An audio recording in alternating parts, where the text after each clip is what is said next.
Miking up your amp or playing a loud amp at home is not easy. It's not always possible either. However, there are tools available to us. They've been on the market for some time. They're called load boxes. And the one that I've used in almost every one of my videos in the past year has been this, the Captor X from 2Notes. Until now, because you might notice another little white box sitting there. This is the Captor X Plus. And in fact, if I put them together like that, you might not be able to tell the difference between the two. I don't think I could. However, Captor X Plus has a few new tricks up its sleeve, a few features over its older brother, the Captor X. And in this video, we're going to go over them and find out if it's any good and if it's worth an upgrade. I'm genuinely curious. So first up, what does it do? It is an IR loader, it is an attenuator, it has virtual cabinets, and it is a reactive load box. What does this all mean? Well, it means it makes it easier to record guitars, put them through PA systems, monitor them easier, and practice silently. There's a headphone socket just there, and that means I can turn off the speaker in the amp entirely and just play through headphones with the full range of my amp's volume. In the box, you get the MIDI to mini MIDI cable. You get a power supply and a very tiny IEC cable for the power supply. You get a manual in various languages, a little welcome card so you can download the software, and you get a lifetime license to Genome, which is the ecosystem for 2Notes guitar software. You get a little USB-C cable, and of course, you get the Captor X Plus itself. It looks very similar to the original Captor X. In fact, if it didn't have this Plus on the top, I'm not sure that I would notice the difference. And if you're at bedroom volume, you can also crank amps. Now this amp, the Celia Single 25, has an attenuator built into it, but even with that at its lowest voice, still is a bit loud for bedroom. Combining it with this, I should be able to get some great tones at low volume, because when I reviewed this amp, I was left with a little bit of ringing in my ears for a few days. So this could help a lot, and if any of those things excite you, you'll probably know if you need something like this or not. Let's go through the onboard presets to hear what it sounds like. Bear in mind, there is no sound coming through this amp, it's coming directly into the audio interface. Let's start with preset 1, which according to the software is a Corotson preset, and that's made for drop D tuning or amps with plenty of bottom end. This is metal. What I'm about to play is not going to be metal.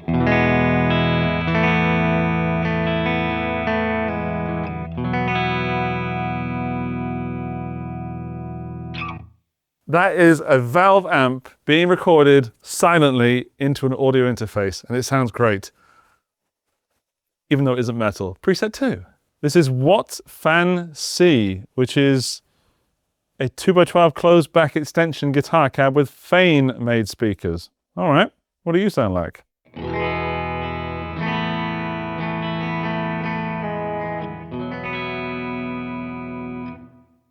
You sound huge. That's a lot of reverb on there because there are also built-in effects in the Captor X series, and therefore the Captor X Plus has it too. The effects are over on the right. We've got the EQ for the mic. We've got an enhancer, which is on at the moment, but it's mostly dry, 22%. And that's going to give us thickness, body, and brilliance. Reverb, which is pretty huge on this one. That's a big size. And then twin, which is the twin tracker. And that makes it sound like there are two guitars being played at the same time. So if I just turn that off and put it back on in a moment.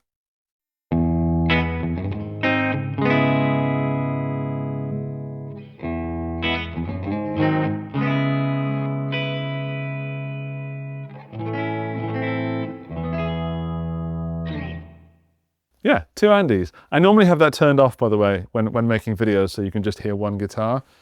Preset 3. This is a Fender Blues Deluxe, according to the software. One of my favorite amps.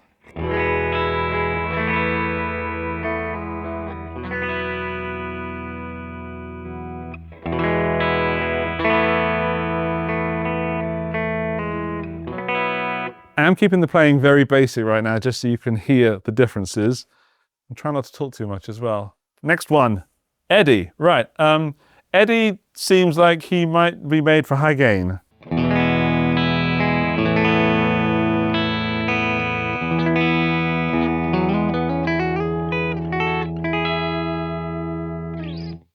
I was flipping well wrong. That sounds amazing. That's super bright and presence is there. I love that with clean. Number 5 looks like a good old Marshall 4x12. It is a Marshall-inspired / signature guitar cabinet Marshall-inspired 4x12 closed back.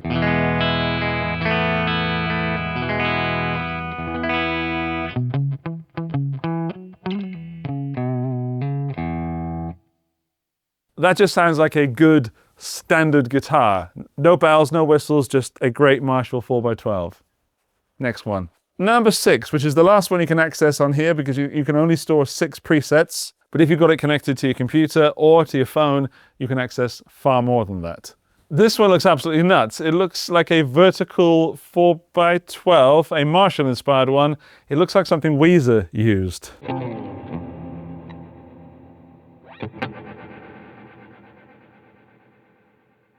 That is not the sound I was expecting to come out of that. Okay.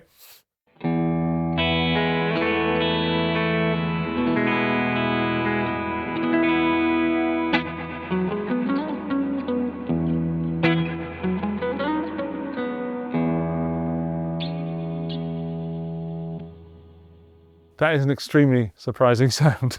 I'm going to get rid of that reverb.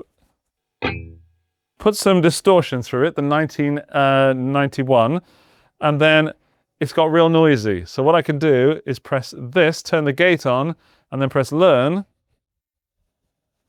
And now it's gated. No noise.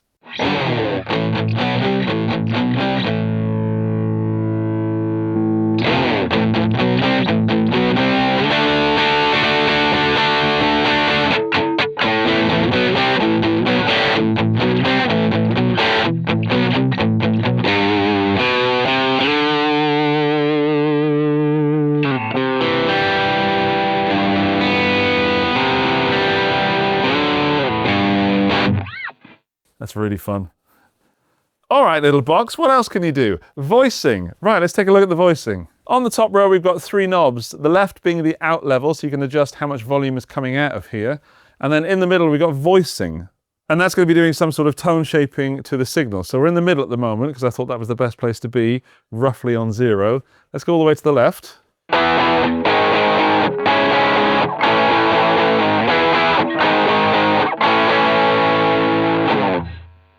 All the way to the right.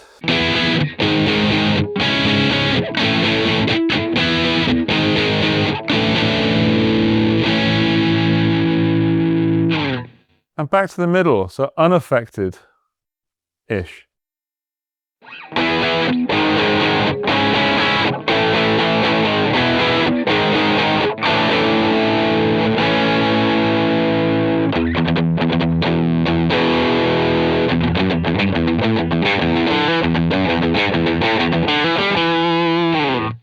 It is really handy having it on the box itself. Of course, if you're using the app or the app on the computer, you've got a lot more access to more features. But if you're on stage or something and you just need to tweak a little bit, there's no need to take your phone out of your pocket or plug your computer in. Don't plug computers in on stage. And tweak the voicing. Now the space knob can be allocated to different functions. On this preset, it's doing the tightness on the twin tracking. Can you see that little thing moving around? There we go. If I switch the preset to this one, it adjusts the width of the reverb. So you can bring that all the way down. Now, a lot of that was possible in the original Captor X. Here's where we get to Captor X Plus territory. Down in the bottom left, we've got the virtual load shaper, which is brand new for Captor X Plus. And I'm going to put this on, where was that Spandex Super Lead? Was that what it's called? No, I want it on Eddie. There we go. This is one of my favorite sounds so far, but we're going to change it even further with this. And I'm going to switch guitar for this. I need to be a bit more than just a single P90. If I remember rightly, there's a tuner built into this as well. Or is it just on the app? There it is. The tuner doesn't want to play ball for some reason. I am using a beta version of the software. Maybe that's it. This is no pedals.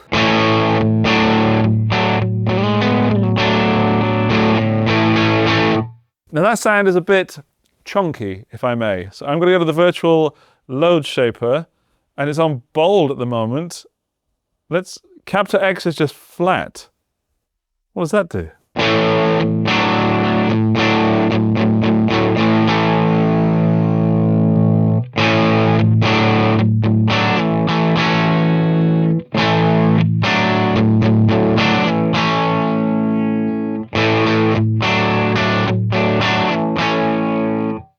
Now, there are more, but that's enough for me right now because I'm going to put it in custom mode and I can adjust it myself. So let's put the gain up and the presence. No, let's bring the gain of the resonance down a little bit with the presence all the way up. And the Q for that, let's make it a little wider and bring it up. And for that, bring it down.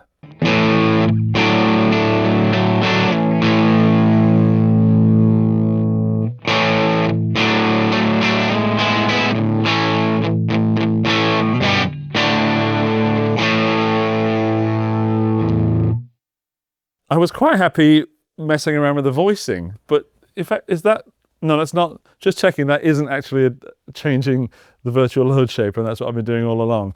It isn't. So virtual load shaping cannot be changed on the unit itself, and it does affect only the headphones and the XLR outs. It doesn't affect if you have this going back into your cab, so it won't change the sound coming out of your speaker if you have that plugged in, which I currently do not. Another feature that is not in the original Captor X, but is in this Captor X Plus, is true stereo DynIR engine, which is very impressive sounding, but it basically means that when you mic up a cab virtually with two mics, you can then pan one left and one right, which is what you've been hearing so far. There's no button or switch for it on the box, it's all in the software. And depending on what preset we've been listening to, depends how this has been set. You do have to have it in stereo mode on the software. If you put it into dual mono, you don't have that option because you've got one going all the way left, one going all the way right. But stereo, you can put them both in the middle if you want. Or change one mic left, one mic right, and, well, put it anywhere in that stereo field. You can't do it by dragging the mic around. You still, as far as I can see, have to do it that way. I'm going to put them both in the center, and then we'll play it center, and then we'll play it like this, and then I'll put one left and one right, so you can hear the difference.